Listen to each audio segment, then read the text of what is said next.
Ok. Donc, vert, c'est pour... voilà, ok. C'est logique. Je vais enlever mon masque. Je le remettrai après. Bien. Est-ce que certains parmi vous ont fait le diagnostic de maturité numérique de leur organisation pour connaître les forces et les faiblesses? Un diagnostic quel qu'il soit. Juste pour savoir s'ils se sont posé la question.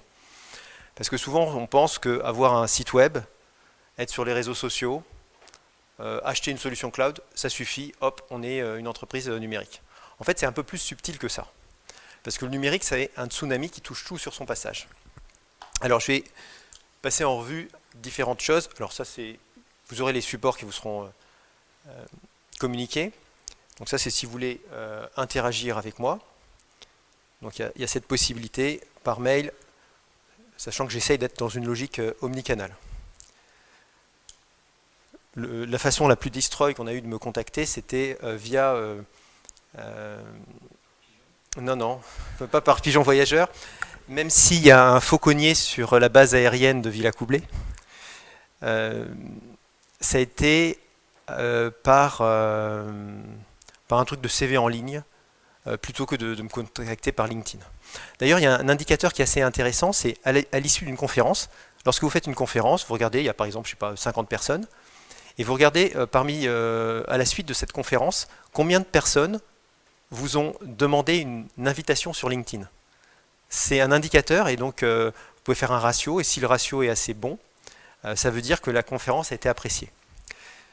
Moi, je suis un peu plus dans une autre démarche sur LinkedIn. Je suis présent sur LinkedIn depuis 2006, mais j'ai attendu 2016, c'est-à-dire 10 ans après, pour atteindre le 500+. En fait, il y en a qui l'utilisent en tant que carnet d'adresse, et d'autres plus en tant qu'outil qualifié. Mais là, en fait, toutes les personnes sur LinkedIn, je crois que j'en avais 855, quelque chose comme ça, ce matin, je sais comment je les ai rencontrés, à quelle occasion, etc. Et il y a des personnes qui me contactent et puis je leur réponds ni oui ni non. Ça ne veut pas dire que je leur réponds non, mais ça veut dire peut-être plus tard lorsqu'on aura fait un projet en commun, parce que si je suis sollicité pour un projet, pour une conf, pour quelque chose, et que je ne peux pas, je vais regarder dans mon réseau. Par exemple, hier, on me demandait est-ce que vous voulez intervenir pour un article sur Atlantico, sur des aspects juridiques, etc. Je dis, bon, c'est pas tout à fait mon cœur de métier, mais je suis polyvalent au niveau numérique, je pourrais le faire.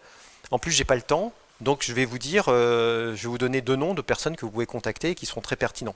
Parce que lorsque vous recommandez quelqu'un, vous vous engagez. Et la recommandation ne doit pas être faite à la légère parce que c'est votre réputation qui en dépend. Donc je préfère avoir moins d'audience, mais une audience plus qualifiée. Après, chacun fait comme il veut. Je vois des étudiants qui ont 23 ans, qui finissent leurs études et qui ont déjà 500+ sur LinkedIn. Je me dis, ouh, ils sont peut-être un peu grillés les étapes. Alors, avant de parler de transformation digitale, déjà pour le décor, on est dans la 3e révolution, enfin la 3e partie de la révolution du numérique. L'ère des données. La première, c'était le matériel, pendant 40 ans. IBM a dominé l'ère de l'informatique, l'ancêtre du numérique. Le chiffre d'affaires des 7 suivants, c'était celui d'IBM. D'ailleurs, il y avait un petit clin d'œil dans 2001, l'Odyssée de l'espace. Hall Open the Door, c'était HAL, donc le grand ordinateur. Mais vous prenez les 3 lettres d'IBM, vous les décalez de 1, IBM devient HAL. Et HAL, ça voulait dire quelque chose, Heuristic Arithmetic Language, qui était aussi un double jeu de mots. Et donc, en fait, la valeur ajoutée dans l'informatique résidait dans le matériel. C'était les matériels, les ordinateurs, les grands systèmes qui avaient la valeur, et puis le logiciel, il était donné avec. IBM a raté le virage du logiciel, parce que lorsqu'ils ont lancé l'IBM PC en 81, le PC-DOS, ils se sont dit, bon, on va confier ça à une petite société naissante dans l'état de Washington, Microsoft. Ils ont fait le MS-DOS, ensuite ils ont fait Windows qui a été pompé sur Macintosh, avec l'interface homme-machine, les fenêtres, la souris. Et puis, ils ont été les rois du pétrole avec la suite Office, Word, Excel, PowerPoint. Et pendant 20 ans, de 85 à 2005, Microsoft a régné en maître. Et puis en 2005, c'est l'émergence du Web 2.0, qui est un web à la fois collaboratif, des évolutions techniques, on sépare le contenu du contenant, pour les pages web par exemple, avec les feuilles de style CSS, avec la syndication de contenu, les flux RSS et compagnie, mais surtout l'exploitation des données. Et souvent, contre la gratuité d'utilisation d'un service, c'est vous le produit. Et soit vous acceptez les conditions générales d'utilisation d'un service, et là vous pouvez les utiliser en bloc, ou soit il y a quelque chose qui vous déplaît dans les conditions générales d'utilisation et vous n'utilisez pas le service. Alors, une fois une étudiante me dit « Ah ouais, comme c'est gratuit, c'est vous le produit. » C'est pareil pour moi quand je vais en boîte. C'est gratuit pour les filles, payant pour les garçons, donc ça veut dire que c'est moi le produit. L'analogie était un peu amusante, mais comme disait un de mes collègues qui faisait de la sécurité des systèmes d'information, plus c'est gratuit, plus c'est dangereux. Donc il faut parfois se méfier de la gratuité apparente. Et donc, depuis 2005, on est dans cette ère des données, avec le big data, l'IA, avec notamment le machine learning et le deep learning, qui exploitent à la fois des quantités colossales de données, et qui en plus, avec des algorithmes sophistiqués, peuvent avoir des comportements déductifs ou prédictifs. Et donc, en fait, il y a ce décalage de la valeur ajoutée qui était jadis dans le matériel, qui est passé de plus en plus dans les logiciels, et qui est maintenant dans les données. Alors, ça ne veut pas dire qu'il ne faut pas être présent sur l'ensemble de la chaîne de valeur. C'est ce que fait Apple avec son iPhone, parce qu'ils ont l'App Store. Dès qu'une application est éligible à l'App Store, Apple va prendre 30% de commission. Et donc, tout ça, ça fait que, finalement, Apple, qui est le numéro 3 simplement des smartphones, le numéro 1 c'est Huawei, le numéro 2 c'est le chinois, non le numéro 1 c'est Samsung, le numéro 2 c'est Huawei, donc sud-coréen, chinois, et le troisième américain, qui d'ailleurs fait fabriquer ses iPhones et ses iPads à Shenzhen en Chine. Shenzhen c'est la ville qui est juste en face de Hong Kong. C'est très pollué là-bas. Moi j'étais une fois à Hong Kong. Je trouvais que c'était hyper pollué. Quand j'ai fait mon jogging dans le parc de Victoria, je trouvais que c'était très pollué. Et pourtant, on m'a dit c'est super, c'est Golden Week, c'est-à-dire c'est la semaine où les usines s'arrêtent, où il y a moins de cheminées d'usines. Et donc, je devais me réjouir de la moindre pollution. Mais c'était une moindre pollution relative. Donc, tout ça pour dire que un acteur, même si la valeur ajoutée dans les données, un acteur qui contrôle la chaîne de valeur matériel, logiciel, données est plus fort. C'est ce qui fait la capitalisation boursière d'Apple, qui est la première ou la deuxième selon les fluctuations, alors qu'ils ne sont pas leaders sur leur marché, celui des smartphones, et qu'à peu près 2/3 du chiffre d'affaires d'Apple est réalisé avec les smartphones. D'ailleurs, quand on regarde les GAFAM aujourd'hui qui dominent le monde, sur les GAFAM, ils réalisent tous des profils avec le premier chiffre qui est un 2, sauf pour Microsoft l'an dernier c'était un 3. Il n'y a que Amazon qui ne fait pas des profils à 2 chiffres, mais Amazon, ils réinvestissent tout vers l'avenir, et il y a en plus des subventions croisées entre AWS, leur vache à lait, et puis la logistique qui est structurellement déficitaire. Ce qui permet pour eux d'offrir les frais de port, etc. pour un certain montant de commandes, parce qu'autrement, c'est vrai que ça ne serait pas à l'équilibre. Et dans cette troisième ère informatique, il y a des nouveaux usages qui sont à inventer, et c'est souvent ce qui se passe aux États-Unis. Plus il y a un problème à résoudre, et plus le problème est important, plus l'opportunité business est grande. Alors c'est soit un petit truc qui apparaît souvent, par exemple une piqûre de moustique, c'est chiant, mais si on est piqué par beaucoup de moustiques, on veut trouver une solution. Ou soit c'est une morsure de vipère, ça arrive moins souvent, mais là l'impact est plus important. Donc dans ce cas-là, il y a aussi une opportunité business. Avec la dichotomie entre les ressources matérielles qui sont limitées et celles qui sont immatérielles, les données qui sont a priori infinies. La loi de Moore continue de se vérifier, et elle se vérifie aussi sur la quantité de données disponibles sur Terre qui double à peu près tous les 18 mois, suivant cette loi de Moore. Donc ça, c'était un petit préambule pour vous expliquer où on en était. Et puis, dans cette ère du numérique, parce qu'on ne peut pas parler de transformation digitale sans parler de numérique, eh bien, l'épicentre du monde numérique se situe dans la Silicon Valley. J'ai vécu pendant 3 ans, et j'ai fait cette petite carte pour montrer les sièges sociaux où ils sont positionnés. Alors, tous les sièges sociaux sont dans la Silicon Valley ou au nord-ouest de la Silicon Valley à San Francisco. Et donc, quand on prend les 9 fantastiques, c'est-à-dire les GAFAM plus les Natu, Netflix, Airbnb, Tesla, Uber, sur les 9, il y en a 7 qui ont les sièges sociaux dans la Silicon Valley ou à San Francisco. Les 2 exceptions, c'est Amazon et c'est Microsoft qui ont leur siège dans l'État de Washington, donc au nord du nord de la Californie. Vous avez la Californie, ensuite l'État de l'Oregon et ensuite l'État de Washington. La Californie, pour faire simple, c'est à peu près la même richesse produite que la France, sauf que ils sont à peine 40 millions d'habitants et nous, on est 68 millions. Donc on dit, ouais, la France, start-up nation, etc. Il faut quand même remettre l'église au centre du village. Et quand on parle de la Silicon Valley, c'est pas simplement les GAFAM et les Natu. C'est aussi les acteurs du matériel, les Intel, les Nvidia, les routeurs, les Cisco et compagnie. Cisco d'ailleurs qui était avant à San Francisco, c'est pour ça qu'il y a le Golden Gate sur le logo et qui a déménagé, qui est maintenant à San Jose.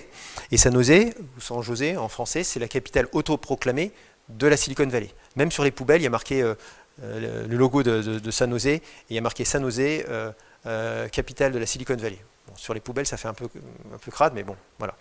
C'est-à-dire qu'ils communiquent là-dessus très bien. Donc, quelle que soit l'entreprise, l'organisation, l'association dans laquelle vous allez être confronté tôt ou tard aux GAFAM, à ces acteurs, à ces géants du numérique. Soit en utilisant des solutions qui développent eux-mêmes, ou soit des solutions alternatives. On parle de plus en plus de numérique souverain, parce qu'on a une prise de conscience qui s'est accélérée avec la crise de la Covid, sur le fait qu'on était dépendant aux solutions des GAFAM. L'application phare de 2020, c'était Zoom. C'est une application californienne. Celle qui fait le buzz en 2021, c'est Clubhouse. Clubhouse est également californienne. Donc, c'est pas pour rien. Et en plus, si on prend les Natu, Netflix, ou on va pas prendre Netflix, on va plutôt prendre Airbnb et puis Uber. À chaque fois, c'était à cause d'un problème que ces sociétés ont été créées. Airbnb, pénurie de logements alors qu'il y avait un congrès. Pas d'hôtel, rien. Donc l'idée c'était de pouvoir louer des chambres ou des maisons de particuliers. Et puis Uber, pénurie de taxis, bon, pour les mêmes raisons. Donc les Américains sont pragmatiques. Problème, solution. Alors, maintenant on va parler de transformation digitale. Mais avant de parler de transformation digitale, il y a des transformations qui sont liées au numérique. Et elles sont de 3 ordres. D'une part, l'automatisation. Une tâche qui est faite manuellement, on va la faire par un automate, par un robot, pour gagner du temps, pour gagner de la productivité et pour gagner de l'efficacité. La deuxième chose, c'est la dématérialisation. On va convertir des papiers, tout un tas de paperasses, en données, ensuite de 0 et 1, qui pourront ensuite être réutilisées à l'infini par un ordinateur, par un traitement. Alors dans la dématérialisation, on peut rajouter, grâce à cette phase-là, une valeur ajoutée supplémentaire. Je prends un exemple. Vous avez un dictionnaire. Vous allez scanner toutes les pages, ça va être converti dans un fichier, mais après, vous pourrez faire des recherches d'occurrence. Combien il y a de fois le mot paysage, combien il y a de fois le mot pomme dans le dictionnaire. Ensuite, vous pourrez faire des résumés automatiques, vous pourrez faire des traductions automatiques, vous pourrez faire des outils de statistiques, etc., qui vont exploiter les données qui auront été numérisées. Et donc, ça va être un vivier, un gisement de valeur ajoutée additionnelle qui n'était pas possible avant ou qui aurait demandé un temps immense. Et enfin, la désintermédiation, c'est grâce au numérique comment supprimer un intermédiaire dans la chaîne de valeur. Alors, ça peut être des acteurs dans les crypto-monnaies, par exemple Ripple qui va ubériser les chambres de compensation. Ça peut être un acteur pour la réservation de voyages en ligne, exemple Booking ou des choses comme ça.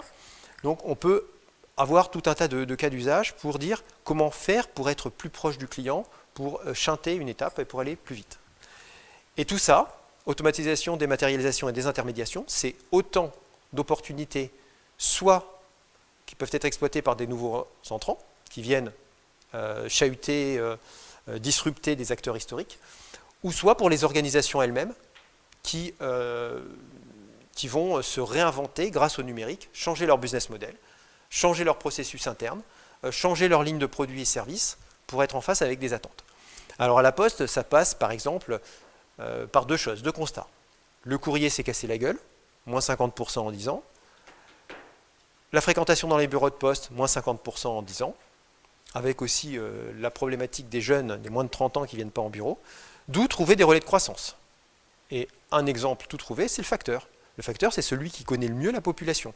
Il y a des endroits, des zones urbaines sensibles, des territoires perdus de la République, comme dirait le général Bertrand Soublé, ancien numéro 3 de la gendarmerie, et qui l'avait ouvert pour dire que ce que tout le monde voit, mais que personne ne veut dire, à savoir qu'il y a des forces de l'ordre qui ne peuvent plus pénétrer. Là, je suis venu en VTT pour arriver jusqu'ici, mais il y a des endroits à Bobigny, à Clichy-sous-Bois, etc., où les forces de l'ordre se font cadenasser. Et c'est bien triste. Donc, comment faire pour accorder la confiance? Et les seules personnes qui peuvent encore se rendre dans ces territoires-là, ben c'est les facteurs, parce que les facteurs ont deux valeurs, la confiance et la proximité, avec la maîtrise du dernier kilomètre par la poste. Et donc l'idée de dire, on va développer des nouveaux services, par exemple pour que les seniors puissent avoir une tablette ardoise, ils puissent avoir des services veillés sur mes parents, et après enrichir l'offre, et notamment qu'est-ce qu'on peut faire, par exemple, pour développer, comme un grand groupe pour la Poste, comme service, à l'aide de start-up, en s'appuyant sur des développements faits par un écosystème autour. Et c'est la logique aussi qu'ont les GAFAM et qu'ont les autres acteurs, de dire on est une application, et cette application phare va devenir une plateforme, et la plateforme va permettre de capter l'intelligence de la multitude, c'est-à-dire que des concepteurs, des développeurs, des startups, des écoles, des universités, ou via des hackathons ou différents systèmes, on va pouvoir leur leur sous-traiter des développements qui vont se plugger avec l'application devenue plateforme, et finalement, il va y avoir un partage de valeur, c'est-à-dire que tous ces développeurs ne seront pas payés par l'organisation elle-même, mais vont rajouter des fonctions autour. Je prends par exemple le cas de l'App Store, de l'iPhone. Il y a tout un tas de développeurs qui peuvent, même s'ils ont 30% de leur prix de l'application qui est confisqué par Apple, ils peuvent comme ça avoir accès directement à un marché énorme. Et c'est l'effet le réseau de la plateforme. Donc c'est comment être attractif pour, avec des API ouvertes, drainer tout un tas d'écosystèmes. Il y a, par exemple, dans le domaine bancaire, BNP Paribas le fait. Donc, toutes les entreprises traditionnelles doivent avoir ce réflexe. Comment je peux me plateformiser? Comment je peux capter l'intelligence ou des développements qui sont faits par des tiers pour enrichir mon catalogue de produits et services? Et ça donnera plus de valeur, plus de capitalisation boursière, plus de côté sympathie à l'entreprise qui se sera transformée. Le risque, c'est de dire on a les compétences en interne, mais on ne va pas franchir le pas. L'exemple, c'est Kodak. Kodak, ils avaient toutes les compétences dans le numérique, ils avaient des brevets à la clé, en plus des compétences dans l'argentique, et ils auraient pu dire aujourd'hui, on va continuer, c'est peut-être que cet exemple a déjà été évoqué, on va continuer à développer la ligne de produits argentiques, qui est notre vache à lait, et qui va décliner, et en même temps, on va avoir un effet de ciseau en développant la gamme de produits numériques, et comme ça, on gardera des parts de marché. Ils n'ont pas fait ce choix, ils ont préféré dire, oh là là, il va y avoir de la cannibalisation interne, on va rester sur notre savoir-faire argentique et on ne va pas commercialiser l'offre numérique. Et résultat, ils ont eu un petit déclin. C'est pareil aussi pour des acteurs comme Nokia, le roi du smartphone, ou plutôt du téléphone portable, avant l'entrée en 2007 de l'iPhone sur le marché. Ils ont préféré ne pas lancer le produit. Au contraire, les constructeurs automobiles, PSA et Renault, ils ont dit tiens, on va avoir la gamme essence et diesel qui va continuer à exister, à décliner, et en même temps, on va lancer la gamme électrique qui pollue pas plus, hein, ou pas moins, elle pollue différemment. Mais ça, c'est un autre débat. Et comme ça, il y aura une part du chiffre d'affaires qui sera compensée par la montée d'autres chiffres d'affaires, parce qu'il y a des mesures étatiques ou de com qui incitent à ce type de véhicule. Alors, la transformation digitale ou transformation numérique, pour moi, c'est des synonymes. Hein. Numérique, digital, c'est pareil. La seule différence, c'est que numérique est plutôt utilisé dans les milieux autorisé à penser, comme dirait Coluche, dans les milieux corporate. Donc l'État va parler du secrétariat d'État au numérique, on va parler du Conseil national du numérique, du Syntec numérique, qui avant s'appelait Syntec informatique, etc., etc. Alors que au niveau du marketing et du monde des affaires, on va plutôt utiliser le mot digital. D'un point de vue légal, journal officiel, c'est le mot numérique qui prévaut. Mais moi, ce qui m'intéresse, c'est pas de discuter du sexe des anges, mais c'est plutôt de dire quels sont les concepts derrière. Donc la transformation digitale des entreprises, c'est une approche de survie de l'organisation. Si elle n'opère pas sa transformation digitale, elle sera plutôt propice à décliner, à perdre des parts de marché et à se faire bouffer par des acteurs qui seront plus agiles. Et comme dans l'évolution des espèces, ce n'est pas forcément l'espèce la plus intelligente qui va gagner, c'est la plus habile. Sachant que les GAFAM, ils n'ont pas d'état d'âme, ils pratiquent à la fois une intégration verticale et une intégration horizontale, et ils essayent de braconner sur d'autres secteurs d'activité. Google est présent sur l'énergie, les transports, les télécoms avec Google Fiber, avec leur constellation de satellites, les transports avec Google Car, mais c'est qu'un exemple, l'énergie avec le rachat de Nest, et donc ils sont présents. Alors qu'au départ, ils étaient positionnés sur un créneau de niche, le moteur de recherche pour Google, qui était très performant, très rapide, très différenciant, avec l'algorithme du PageRank. Pareil pour Amazon. Amazon, c'était juste un site e-commerce en ligne, mais maintenant ils sont dans le domaine de la santé, ils sont dans la cloud, dans plein d'autres secteurs. Donc c'est quelque chose qu'il faut faire. Mais alors, avant de faire cette transformation digitale, il faut se poser les questions, et c'est ce que je disais au début, c'est la question du diagnostic. Sachant que si on ne la fait pas, exemple de la disruption avec des acteurs qui sont apparus, dans les voyages, dans la vidéo, dans la musique, dans la presse, eh bien, on constate que les nouveaux entrants qui sont venus disrupter, c'est-à-dire chambouler des marchés traditionnels, ont eu pour impact une baisse de 30% des revenus ou de 44% des parts de marché en moyenne sur 10 ans.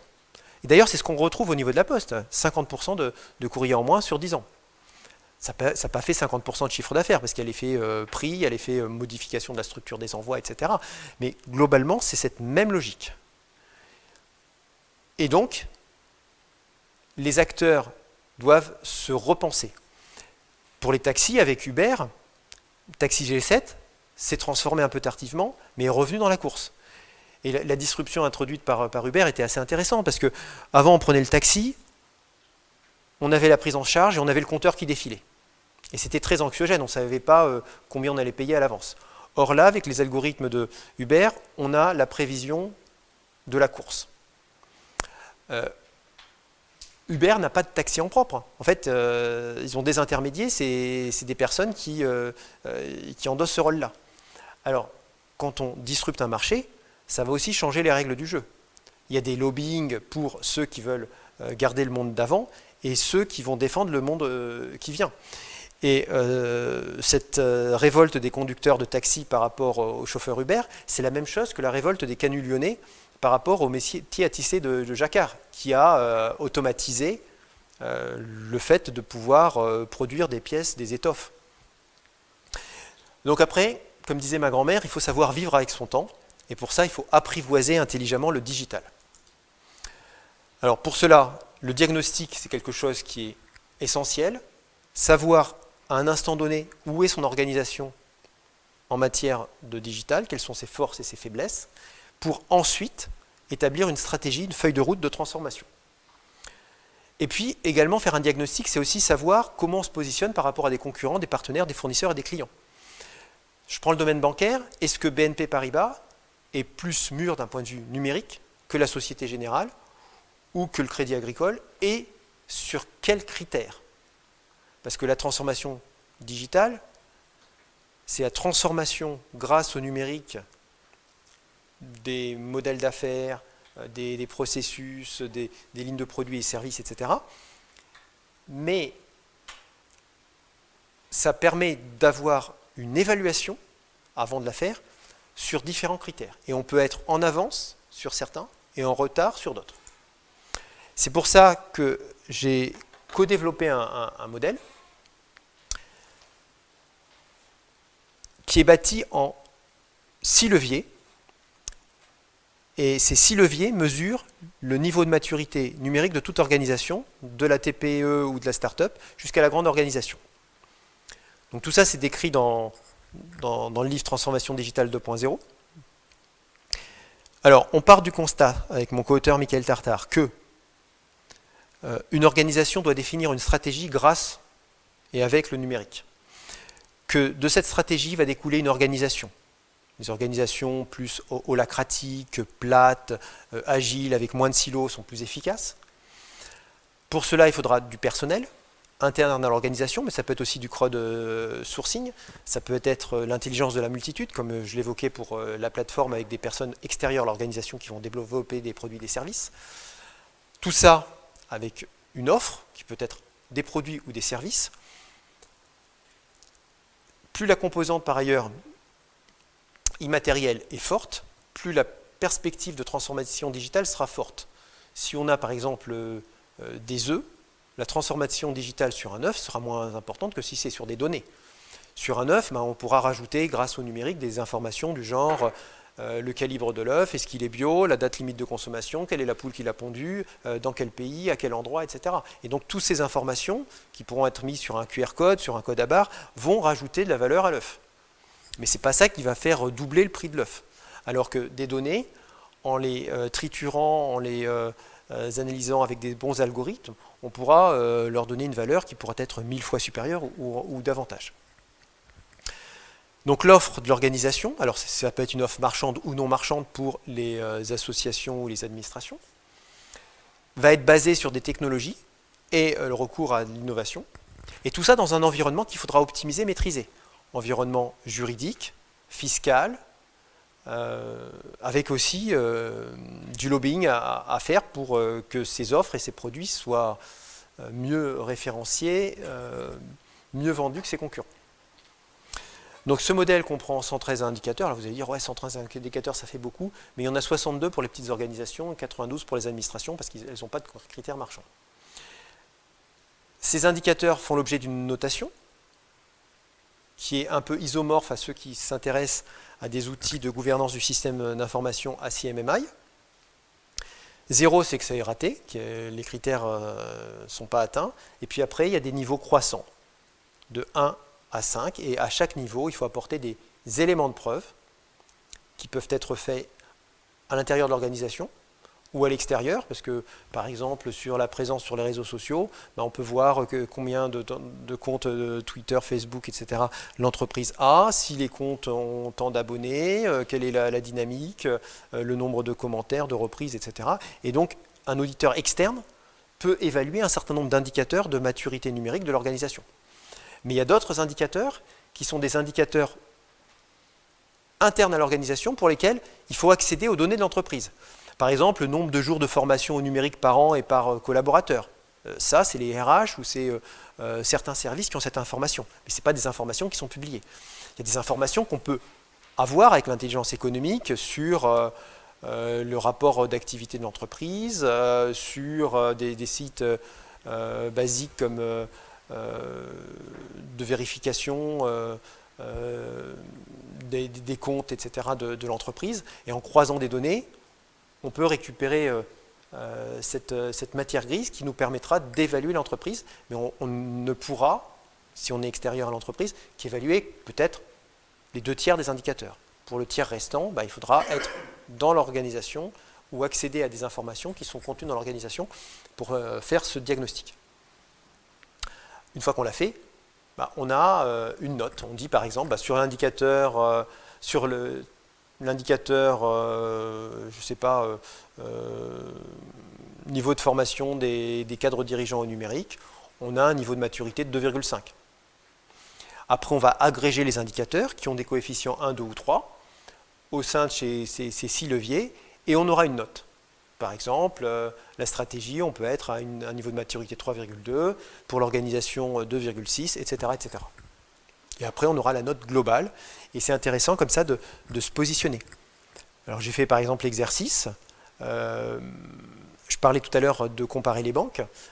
Sur le levier personnel, la Société Générale est plus mûre d'un point de vue numérique que BNP Paribas. A contrario, BNP Paribas est largement en avance sur la Société Générale sur le levier technologie et innovation. Donc ça, c'est juste pour vous dire que pour atteindre les exigences d'un niveau N, il faut avoir atteint les exigences du niveau inférieur. C'est un principe des poupées russes, et de dire on est dans un processus d'amélioration permanente, et à chaque niveau, on a des exigences supplémentaires à atteindre, et à la fin, on a une petite rosace.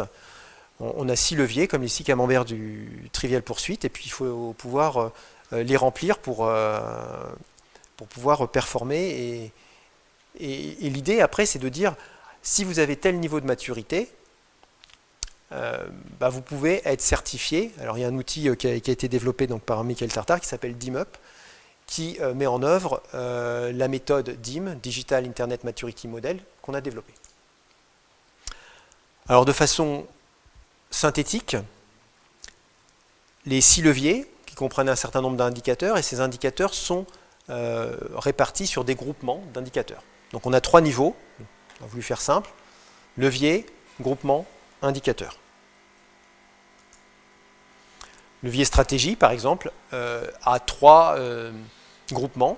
Le plan stratégique, comment la valeur est créée avec le numérique, sachant que les organisations qui performent le plus sont des organisations où il y a à la fois une vision du top management, une vision descendante de l'innovation, et puis une vision ascendante, les boîtes à idées, du top-down, qui va permettre d'enrichir.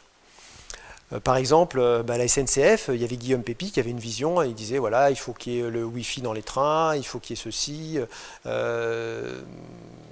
on va développer Voyage SNCF, mais on ne va pas le développer à l'intérieur de l'entreprise, mais à côté, parce que ce serait un choc de culture. Après, il faudra voir comment on va intégrer ça dans la maison mère. Et puis, ascendante, dire il y a peut-être des cheminots, des clients aussi qui peuvent aussi s'exprimer avec des enquêtes de satisfaction, des partenaires, etc., qui vont nous remonter des idées qui vont permettre d'enrichir notre connaissance et d'avoir des insights, comme on dit, pour permettre la transformation digitale. Voir aussi quelles peuvent être les nouvelles sources de revenus, comment on peut diversifier l'entreprise, comment on peut la repenser, comment on peut co-innover ou co-créer avec d'autres entreprises, les fameuses joint ventures. Et donc ça, c'est aussi une forme de transformation digitale. Sur le levier stratégie, on a aussi toute la veille économique, l'intelligence économique. Par exemple, si on est une entreprise dans le BTP, c'est intéressant de connaître le prix des matières premières, de savoir si un pays va avoir une pénurie, quelle va être la dévaluation d'une devise et ses impacts sur le marché international. Donc, être en avance de phase pour dire, c'est comme pour le trading, c'est à quel moment on va faire la transaction pour maximiser les gains. Et puis l'excellence économique, les investissements de l'organisation dans le numérique, comment elle va se diffuser, comment elle va être disponible sur les différents canaux, sachant qu'on est de plus en plus dans des offres digitales. Il y a des acteurs qui étaient complètement numériques. Tesla, avant, vous commandiez votre voiture sur le site et ils ont ouvert des agences, comme les agences d'autres constructeurs automobiles. Et à contrario, il y a des acteurs qui ont des bureaux physiques et qui essayent de dire on devrait aussi être sur Internet, sur les réseaux sociaux, etc. La bonne approche, c'est un bon mix entre les deux. Mais c'est aussi repenser les lieux de vie physiques. Par exemple, les agences bancaires, elles sont trop nombreuses en France. Il y a la réflexion qui pourrait dire, mais est-ce que dans chaque agence bancaire, on ne pourrait pas faire un lieu de vie, des espaces de coworking avec des startups, etc., avoir un accès avec une imprimante 3D et faire des lieux de vie et d'intelligence créative. Pareil, il y a des centres, des usines qui sont désaffectées. On avait la ligne Marseille-Le Havre. Est-ce qu'on ne pourrait pas Alors, Xavier Bertrand ne l'a pas fait dans les Hauts-de-France, ou très peu. Mais est-ce qu'on ne pourrait pas dire, bah, tiens, il y a des Fab Labs qui pourraient être créés en drainant aussi des étudiants d'école et d'université pour avoir vraiment ces clusters d'innovation. Les clusters, ça ne doit pas être le monopole des virus, mais ça doit être aussi un monopole de l'innovation. Il faut voir aussi le côté positif de la chose. Et donc, tous ces éléments stratégie, dans ce que l'on fait à un instant donné, qui vont vous donner votre niveau de maturité numérique, mais également de ce qui n'est pas fait et qui pourrait être fait, donne aussi des perspectives de transformation à l'entreprise. Même chose pour l'organisation, avec la gouvernance. Est-ce qu'il y a une charte des utilisations numériques dans l'entreprise? Est-ce que, alors on va prendre par exemple cet exemple de la charte. Le fait d'avoir la charte d'usage des outils numériques dans l'entreprise et en dehors de l'entreprise est intéressante, notamment on l'a vu avec le télétravail. Le télétravail a des nouvelles opportunités, mais présente aussi des risques. Si vous ramenez votre micro, votre PC pour travailler à la maison, vous pouvez vous le faire voler dans les transports en commun. J'ai deux collaborateurs qui se le sont fait voler, alors un qui est d'origine nord-africaine et une qui était d'origine roumaine. Donc ça arrive à tout le monde. Je ne veux pas mettre d'étiquette. Donc voilà. Ensuite, une fois que le PC est à la maison, est-ce qu'il n'y a pas un enfant qui va prendre une clé USB, qui va s'amuser à mettre des jeux, etc., et va ramener des virus qui vont pouvoir ensuite détruire des fichiers ou planter l'ordinateur qui est le bien de l'entreprise.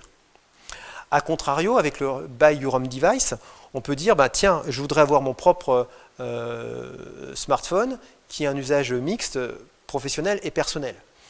Et donc tout ça, ça doit être consigné, c'est des obligations réciproques entre employeurs et employés, sachant qu'avec le numérique, avec aussi l'évolution du travail, le droit à la connexion, etc., il y a des nouvelles frontières à réinventer.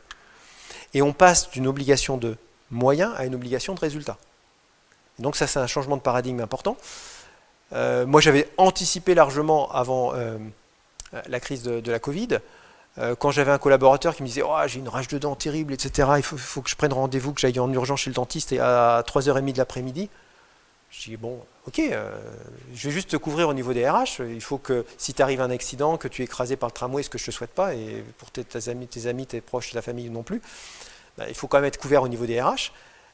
Bon, voilà, je te fais un mot au cas où, ou un mail pour te couvrir. Mais en revanche, j'ai besoin de ta contribution pour un rapport que je dois ensuite soutenir auprès de mon chef. Donc c'est une partie du travail que je dois rendre et que je dois intégrer. Il me faut ça pour demain matin 9h. Bon, si tu vas aller à son dentiste, tu y vas, donc tu pars à 3h30. Après, c'est pas la peine de rentrer avec les transports en commun et tout, ça va être l'heure de pointe, ça va être le bazar. Pour ensuite travailler, rentre chez toi après, et puis tu travailles, tu finis ton rapport tranquillement. Moi, je travaille beaucoup après 21h quand les enfants sont couchés. Et on est vraiment dans cette obligation de résultat.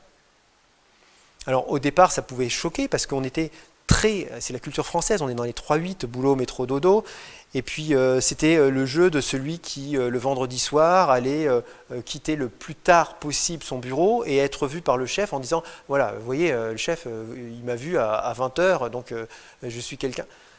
Mais après, moi, ce que j'ai vu aussi dans l'entreprise, chez Alcatel, il y avait une nana qui travaillait bien, mais bon, elle avait aussi une vie de famille, et puis elle partait le soir à 5h. Voilà. Mais le travail était bien fait. Alors, il y a un chef qui n'a pas été bête, puisqu'il s'est dit, si elle part tôt et qu'elle fait bien son travail, et qu'elle ne cherche pas à être vue, c'est qu'elle est peut-être en sous-activité ou qu'elle a un potentiel inutilisé. Et résultat, elle a eu une promotion, et après, elle partait non pas à 5h, mais à 6h. Voilà, donc on a aussi beaucoup de talents qui sont pas bien utilisés, et avec le numérique, avec aussi les visions à 360 degrés des personnes qu'on peut voir aussi avec les évaluations qui sont faites sur LinkedIn, on a des savoirs qui existent et qui dorment dans les entreprises et qui peuvent être utilisés. Et le fait de faire une charte d'utilisation des outils numériques dans et en dehors de l'entreprise est quelque chose de structurant. Mais après, il faut dire pour cela, on peut avoir une maturité croissante. Est-ce qu'il y a une charte qui existe? Est-ce que la charte est réalisée collaborativement en intégrant les partenaires sociaux, les différentes catégories de personnel, etc. Est-ce qu'il y a un processus de révision de la charte? Est-ce que la charte est accessible sur l'intranet de l'entreprise, sur des outils en ligne, etc.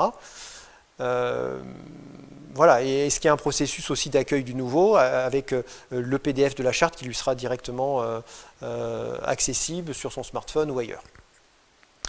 Donc, pour chaque item, on a une progression dans le niveau de maturité.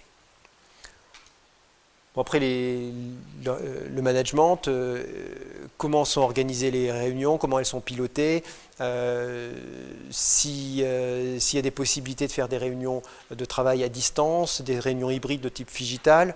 Donc tout ça, on l'avait vu, mais c'était avant la crise de la Covid. Personnel, donc avec la formation, l'intelligence collective et puis l'expertise. L'offre, vous aurez les supports, donc je passe assez vite, mais c'est vraiment que vous compreniez les concepts, la démarche de la mesure de maturité numérique pour ensuite faire la transformation. L'offre, donc c'est un levier plus marketing et commercial, donc l'innovation et la conception. L'interopérabilité des solutions est importante aussi. Le fait qu'il y ait des sites qui soient responsive, par exemple. Commercial, donc la gestion des ventes, les questions d'ordre e-logistique. Par exemple, si vous êtes un magasin, on va chez vous, vous n'avez pas le produit en stock, c'est assez embêtant. Est-ce qu'on peut vous le livrer près de chez vous ou à votre bureau? Donc proposer des alternatives aux clients, sachant que si on va chez Darty ou chez un magasin, on peut, tout en consultant les prix des articles qui sont en boutique, regarder sur son smartphone ou sur sa tablette d'autres chaînes de magasins qui vendent les mêmes produits et services. On a cette capacité de connaissance qu'on n'avait pas avant. Et d'action, on peut faire des achats groupés, on peut faire plein de choses. Et puis pour la e-logistique, avoir les stocks en temps réel, et puis les approvisionnements, les réassorts entre magasins. Donc ça peut être aussi une collaboration entre les différentes enseignes d'une marque. Marketing, la tarification, la cohérence tarifaire. Par exemple, si vous avez une brochure en ligne et puis les tarifs sur le site web, ça doit être les mêmes. Et si vous changez les tarifs, il faut que ce soit fait one shot de la même façon, à la fois sur les brochures qui seront imprimées avec la date de validité du 1er janvier 2022, par exemple, et sur le site web. Et l'expérience client, on est de plus en plus dans l'omnicanalité, dans un monde figital. Figital, c'est le meilleur des deux mondes. C'est comment développer des nouveaux services ou des nouveaux produits avec le numérique, mais tout en gardant les avantages du monde physique. Bon, il y a un truc où j'ai poussé un coup de gueule. Alors là, je suis content parce que je vais faire une course, un 10 km dimanche, et hormis une course comment ça s'appelle, virtuelle que j'ai faite, j'ai pas fait de compétition depuis le mois de février 2020, donc ça, pour moi c'est une éternité. Mais je me suis entraîné parce que entre deux guerres, il faut quand même préparer la guerre. Mais quand on voit par exemple les courses connectées, c'est une dégradation par rapport aux courses. Parce que il y a des choses qui sont dans les courses dans le monde physique, le fait qu'il y ait le coup de pistolet du départ, le fait qu'on court avec d'autres coureurs, qu'il y ait des ravitaillements, qu'il y ait des bénévoles, qu'il y ait des gens avec lesquels on puisse discuter, etc. Qu'on puisse avoir des petits ravitaillements avec des pâtes de fruits, des sucres, etc. et des gobelets d'eau. Donc tout ça, ça disparaît avec le numérique. Alors on nous dit, ah ouais, mais vous courez avec votre application, etc. Mais c'est déjà possible. Quand on fait une course, on peut très bien courir avec ses capteurs, avec son Fitbit, avec son smartphone, etc. Donc là, si on remplace quelque chose numérique qui avait une cohabitation déjà possible avec le monde numérique par quelque chose qui est complètement virtualisé, ben on a une perte. Pareil pour Netflix. Netflix, c'est très bien, mais il y en a qui préfèrent aller au cinéma parce qu'ils ont les mêmes films, mais il y aura l'odeur de la salle, une certaine atmosphère. C'est comme celui qui va préférer aller au théâtre ou qui va préférer aller voir les concerts en live parce que les effets spéciaux, etc., pour un concert de Jean-Michel Jarre, ça ne va pas être pareil d'assister sur place que de regarder ça chez soi sur son canapé. Donc c'est pour ça que le Figital permet de réunir les deux et que le numérique seul dégrade l'opportunité du digital.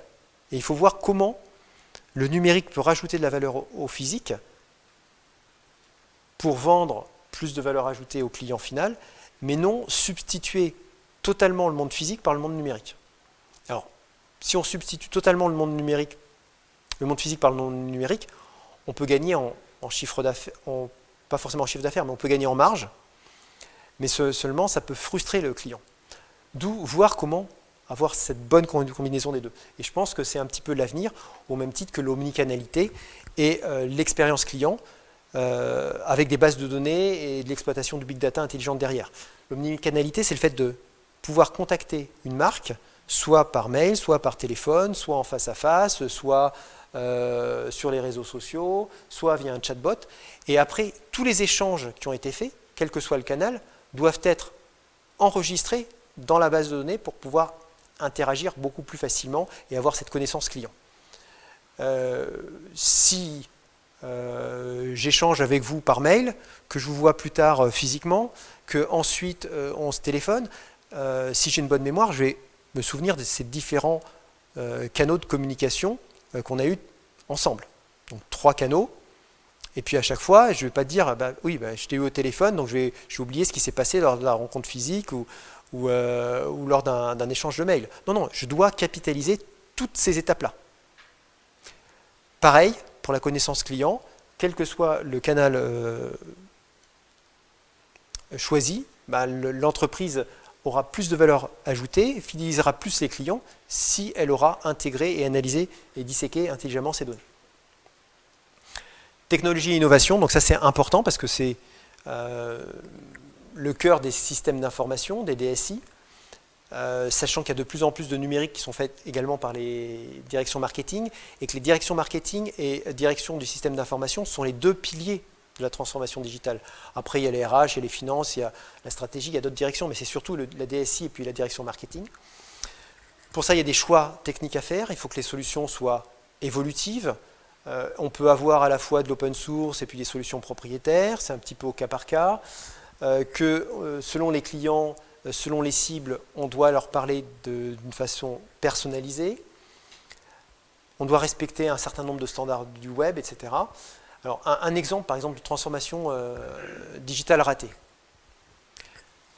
Le stationnement à la mairie de Paris. J'avais pris une carte et il fallait faire le renouvellement de la carte 1 mois avant. Alors, je m'exécute, je fais la procédure 1 mois avant.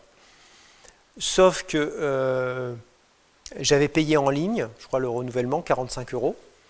Mais lorsque j'ai voulu payer mon billet, les informations n'avaient pas été remontées à temps dans le SI, et donc je n'étais pas considéré comme résident. Donc j'étais inconnu, non référencé dans la base de données. Donc on me disait que les droits avaient expiré, mais on n'avait pas pris en compte ma requête. Donc si on fait une transformation digitale, mais qu'on ne va pas de bout en bout, et que les systèmes d'information restent cloisonnés, et c'est le drame, et c'est l'anti-transformation digitale que d'avoir une organisation en silo, et c'est encore plus valable au niveau de l'État. Au niveau de l'État, ce qu'il faudrait, c'est que, là il y a eu les élections régionales et départementales il n'y a pas très longtemps, plus de 2/3 d'abstention, il faudrait fusionner, qu'on revienne aux 22 régions d'avant, et qu'on ait plus de départements. Si, on aura des départements toujours, mais on n'aura pas d'élection départementale, on n'aura pas de conseil départemental, parce qu'à chaque fois, c'est des agents qui sont employés pour ça et qui seraient plus utiles ailleurs. Et puis, à la limite, ce serait aussi des départs en retraite qui devraient être faits et qui seraient compensés par ailleurs, ou partiellement compensés, pour dire, tiens, peut-être qu'on a besoin de plus d'argent au niveau de l'État, dans la justice, dans certaines fonctions régaliennes, dans la défense, etc., parce que c'est stratégique et qu'on est mal défendu, ou alors l'éducation nationale on est 30 enfants par classe et le niveau baisse, donc il y a peut-être d'autres priorités à faire. Et pour ça, il faut certainement faire des économies, et une des économies, c'est chasser les silos dans les entreprises, parce qu'il y a les actionnaires derrière et c'est des zones de profit, mais les actionnaires de l'État, il n'y en a pas, c'est les citoyens qui votent, et puis après c'est le dégagisme, un coup à gauche, un coup à droite, mais il n'y a jamais de transformation. Or, il faudrait pouvoir simplifier l'État qui est devenu obèse, glouton, inefficace, grâce au numérique, en supprimant un niveau hiérarchique, en ayant une hiérarchie beaucoup plus plate, mode start-up, et puis supprimer des doublons inutiles. Et là, il y aurait de marge de manœuvre pour rembourser la dette, pour ne pas laisser une ardoise, une dette Covid, etc., et puis une dette structurelle de l'État aux générations futures. Ce n'est pas vous qui allez en pâtir, ce n'est pas vos enfants, c'est vos petits-enfants et après. Voilà, et donc le digital, ce n'est pas une panacée, mais s'il est bien maîtrisé, avec toutes ces réflexions d'organisation, etc., ça peut être une arme redoutable pour avoir un avantage compétitif par rapport à d'autres. Je parlais de la transformation digitale de l'État et du choc de simplification qui n'a pas eu lieu. Si on regarde ce qui se passe en Estonie, qui était c'est un pays de Balte, c'était un ancien pays communiste, eh ben, c'est eux qui sont en avance en matière d'administration électronique. Parce qu'ils ont su faire leur révolution. Alors, ils n'avaient pas un legacy, un historique plus aussi important que le nôtre. Et c'est aussi la difficulté qu'ont les banques pour faire leur transformation digitale, parce qu'elles raisonnent en stock et pas en flux, contrairement aux nouveaux acteurs type néobanques comme Revolut, N26, etc. Et c'est un frein, le fait d'avoir ce poids de l'histoire et de dire, ben, tiens, il faudrait tout débrancher et repartir d'une feuille blanche. Ou alors, on garde l'existant, mais on va basculer certaines données, certains référentiels clients, produits, etc., mais on va en exclure d'autres qui sont coûteux à maintenir et qui ne produisent pas de valeur. Donc là aussi, il y a un criblage des applications du parc applicatif à faire au niveau du système d'information pour dire bah, quels sont ceux qui sont utiles et quels sont ceux qui doivent être débranchés. À la limite, on débranche tout, et puis après on rebranche au fur et à mesure que les utilisateurs gueulent, et comme ça, on s'aperçoit quels sont ceux qui sont réellement utilisés. Dans des grandes organisations, vous avez peut-être un SI qui va être utilisé par 3 utilisateurs. Et puis si il n'existe plus, on pourra faire un traitement manuel, et le traitement manuel sera moins coûteux que le SI lui-même.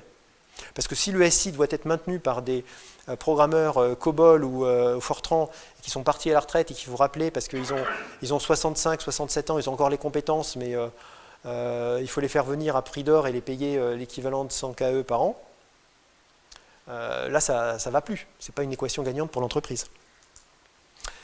L'environnement, ça j'en ai parlé, avec quelque chose qui a fêté ces 3 ans il n'y a pas très longtemps, le RGPD, qui peut être une opportunité pour les grandes entreprises, mais qui est une contrainte pour les TPE, parce que ça a un coût. Il faut nommer un DPO, un Digital Protection Officer. Le CIL, correspondant informatique et liberté, qui était prévu par la Commission nationale à l'informatique et liberté, était facultatif, le DPO est obligatoire.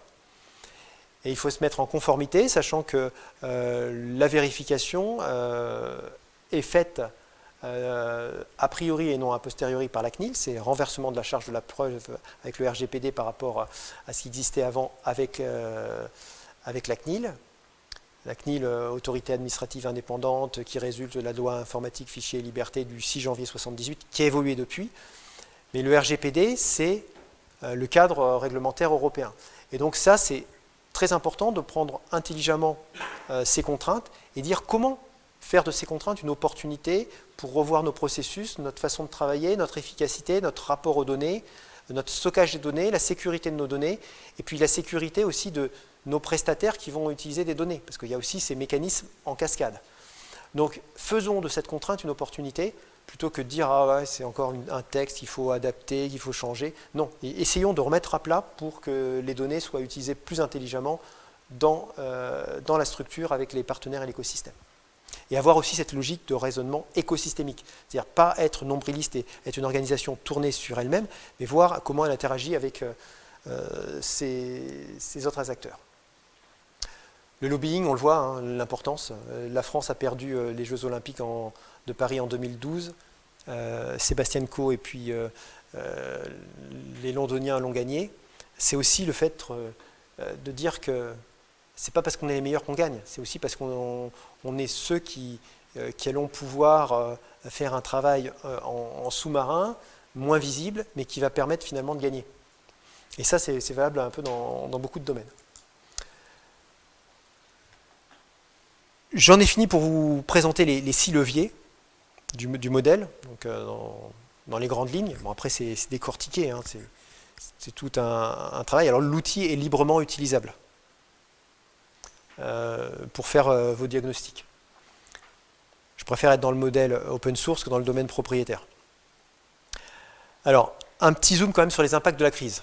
Donc ça a eu comme effet d'augmenter la transformation digitale. Les entreprises qui étaient préparées en amont ont eu un avantage compétitif et ont mieux résisté. Il y a des entreprises qui avant utilisaient Teams. Donc le fait d'utiliser Zoom avec des clients, il y avait déjà les réflexes d'usage qui étaient là.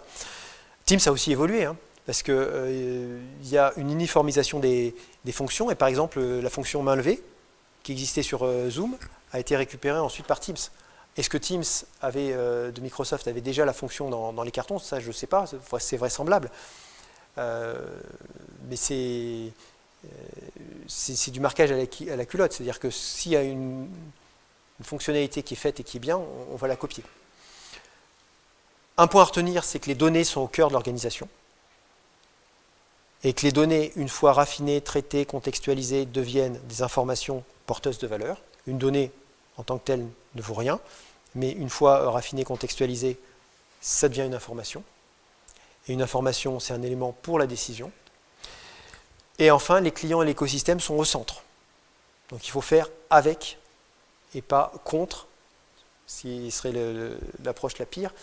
Et puis il faut faire avec, mais différemment par rapport à des concurrents. La créativité et l'agilité sont recherchées. Le travail collaboratif, j'en ai parlé. Alors il y a Teams, il y a Zoom, il y a Klaxoon aussi, un acteur français qui est pas mal pour des tableaux de bord, de la créativité, etc. Et la semaine dernière, j'ai échangé avec Mathieu Becher, que j'ai interviewé d'ailleurs, vous retrouverez son interview sur mon site. Donc c'est une start-up rennaise qui a levé 40 millions d'euros. Je ne sais pas si ce sera une licorne, hein. On en a 15 de licornes en France, la 15e c'est Ledger, dans les crypto-monnaies. Mais ce n'est pas parce qu'on a 15 licornes que la situation est bonne. Parce que si on avait l'objectif 25 licornes en 2025, si chaque licorne embauche 1000 personnes, ça fait 25 000 personnes.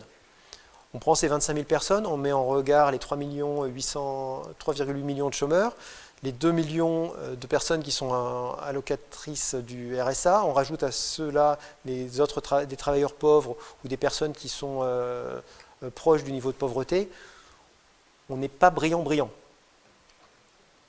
Ça marche peut-être pas comme ça, je ne sais pas, mais sachant que quand on regarde les 15 licornes françaises, il y en a une licorne, c'est une start-up dont la valorisation boursière est au moins équivalente à 1 milliard de dollars ou 1 milliard d'euros. Si on regarde ces 15 licornes, il y en a à peu près une dizaine qui sont entre 1 milliard et 1 milliard 3. Donc on n'a pas des super champions, des décacornes, des licornes puissance 10. Et avec la crise de la Covid, donc primauté au télétravail, mais on va voir un équilibre qui va se retrouver avec un monde plus figital, avec avant le fait d'avoir un jour en télétravail, on était vu bizarrement par l'entreprise, en disant bah ouais, il est en télétravail, donc il ne va pas vraiment travailler.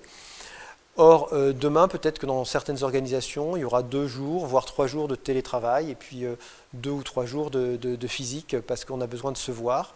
Et puis aussi du télétravail dans des tiers-lieux, dans des espaces de coworking. Donc il y a des startups qui se développent sur ce créneau-là, j'en ai vu quelques-unes à Vivatech, et ça c'est quelque chose d'avenir, parce qu'on a parfois besoin de ne pas être chez soi pour travailler, pas être dans l'entreprise, où on est tout le temps dérangé dans son bureau ou dans des salles de réunion, mais on peut être aussi efficace dans un autre lieu. Ça peut être au Novotel ou ailleurs. Une petite comparaison entre les mondes physiques et les mondes virtuels, avec les équivalents. Alors, on avait les magasins, avec le monde virtuel, on a Amazon et Alibaba, c'est les magasins au supermarché planétaire. On faisait les rencontres en boîte de nuit, maintenant il y a Tinder et Mythique. On pouvait recourir à des réservations en hôtellerie, maintenant il y a Airbnb, je ne devrais peut-être pas le dire ici. Pour la restauration, on se fait livrer à domicile via Uber Eats et Deliveroo, quoique on ne livre pas les assiettes et les couverts avec, et c'était dans des trucs en carton, donc c'est vrai qu'on a une déperdition, mais au moins ça peut être pratique pour certains. Même si pendant le confinement, alors il y a beaucoup de personnes qui se sont mises à cuisiner, à faire des top chefs à la maison ou des choses comme ça. Donc c'est vrai que comme le disent les Chinois, le mot crise a deux significations, à la fois la catastrophe, qui est la crise elle-même, mais également l'opportunité de se réinventer, de se repenser, voir les choses différemment. Et puis le cinéma, qui a été fermé, il y avait Netflix et YouTube qui marchaient à plein régime. L'éducation en classe, le télétravail, mais les États-Unis n'ont pas attendu ça, il y a Coursera, il y a Khan Academy, donc il y a tout un tas de formes. Et donc chaque action, chaque tâche dans la vie physique a son pendant dans le monde numérique.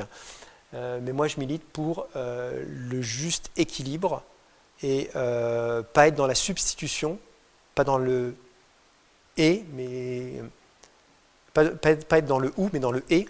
C'est le et en même temps. Et c'est sur ce point-là où je suis, et c'est peut-être l'un des rares où je suis d'accord avec le président actuel, c'est qu'on peut avoir une cohabitation et le et en même temps entre le monde physique et le monde virtuel. Et l'omnicanalité que j'évoquais tout à l'heure, donc on a différentes façons de contacter le client ou le prospect, et pour ça il faut avoir des bases de données, un traitement intelligent des bases de données et du big data.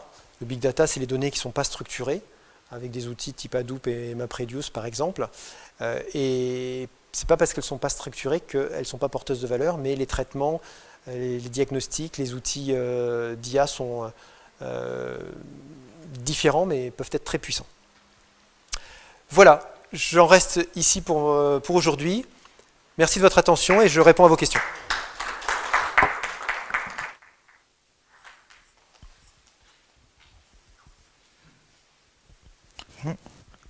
Merci beaucoup. Difficile de repasser après cette très belle présentation. Merci beaucoup. C'était notre dernière présentation.